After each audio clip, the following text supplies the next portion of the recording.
Hi, today we're going to review my 62 reissue jazz bass. This hopefully will be the first in a series of reviewing basses that I own or have somehow got a hold of. I'm going to try to focus on just the tonal qualities of the instrument and maybe explaining a little bit about bass guitars in general, especially for any beginners out there or people who are interested in taking up bass.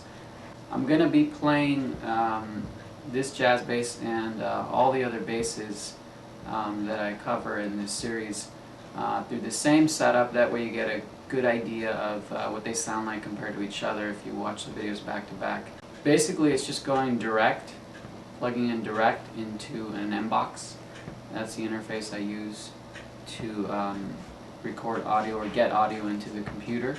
I might limit it just a little bit once I get into Pro Tools just to remove the peaks, but it's just going to be straight bass into the computer. Okay, let's get started. So this is a 62 reissue jazz bass, and one of the ways you can tell that it's an early jazz bass, of course this is a reissue, but are the knobs. So let me get closer here. These knobs are stacked knobs, meaning you have your volume and tone for each pickup on a stacked or concentric knob.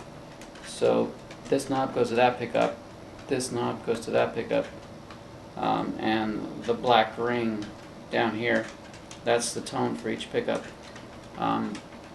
When I first started playing bass, now that I think back on it, it's kind of funny to me, but back when I got my first bass, it was this cheap bass out of a JCPenney catalog. It was a Harmony brand bass. It was like a P bass copy. So I would hear a tone like this, and I would think to myself, wow, how do those guys do it? You know, they must have an amazing amplifier or an amazing bass, because I could never even get close to that sound. Later I would find out that that's just the sound of a good jazz bass. Let me walk you through some of the basic sounds of the bass. Another note, I'm using DR Sunbeams. It's quickly becoming my new favorite string. Back to the bass, I'm going to be playing just the neck pickup. It's a really woodsy sort of sound.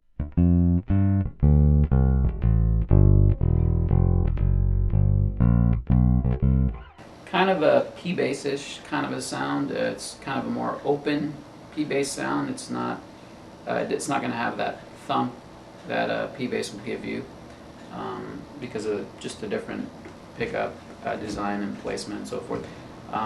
You could kind of get a upright-ish kind of tone if you play up here like this.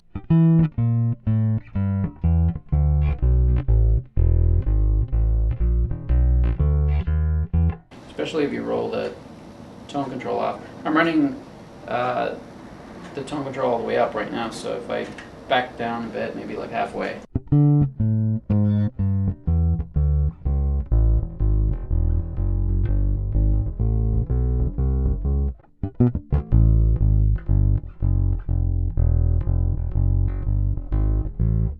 So you get the idea. Back up on the tone control there.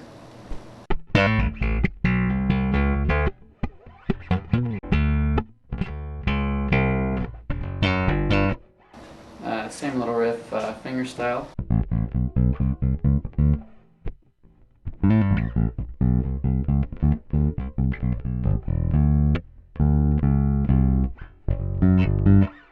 Okay, so that's the neck pickup, and here we have the bridge pickup.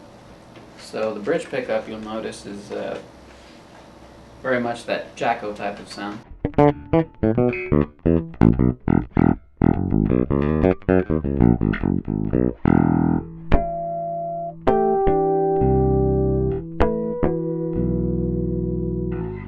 So the bridge pickup on its own has that very burpy sort of kind of just really punchy sound, and like I said, it's kind of that Jacko sort of sound you're familiar with Jacob, which you should be.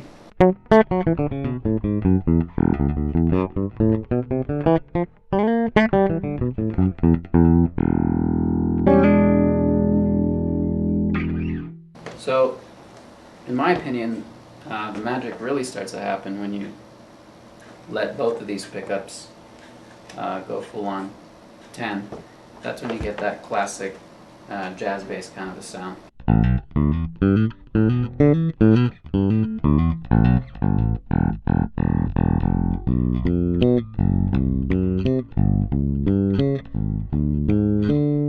That, by the way, is a great exercise. Somebody showed me a long time ago. It's called the spider. Basically, you're going to start down here and go one finger per fret on each string, climbing on each string like this.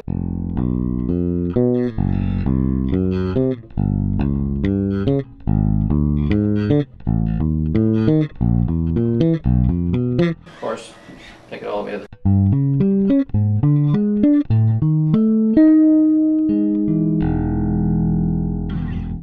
Okay, of course you'll recognize this jazz bass sound when you slap like this.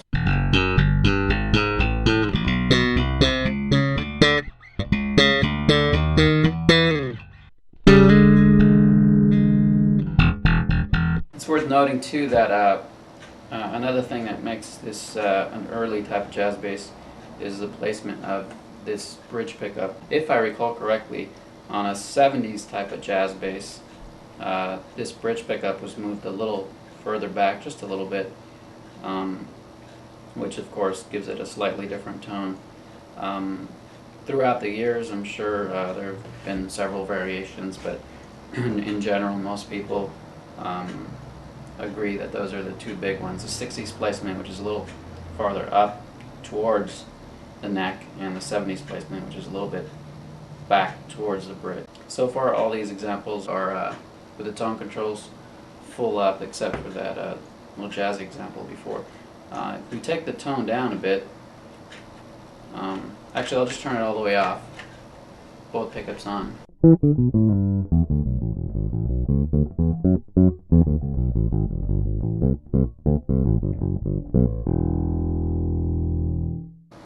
If we just put the tone control up on the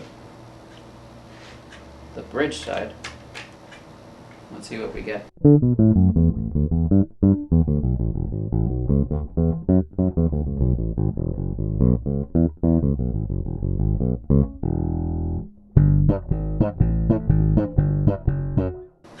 Not really that big of a difference. Let's reverse that. So we have the tone all the way up on the neck and the tone all the way down on the bridge.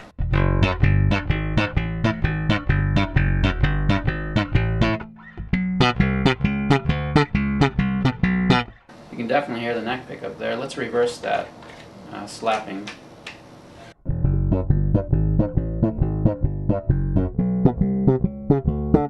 That's pretty interesting. The tone really affects the balance of the pickups. Speaking of the balance of the pickups, let's go back to everything full on.